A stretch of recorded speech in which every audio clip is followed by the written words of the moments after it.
Какви са етапите за изграждане на софтуера?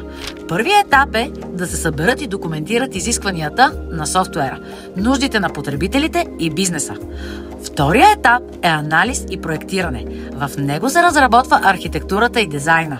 Как ще изглежда интерфейса, с какви технологии ще се прави и какви модули в кода ще има. Третият етап е имплементацията. В него се програмират функционалностите на базата на архитектурният и графичният дизайн, изготвен в етапа на проектирането. Това е същинският етап на производството. Четвъртият етап е тестването.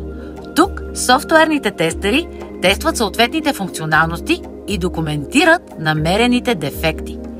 Петият етап е деплоймента. В него софтуера се внедрява за ползване от потребителите, за които е предназначен.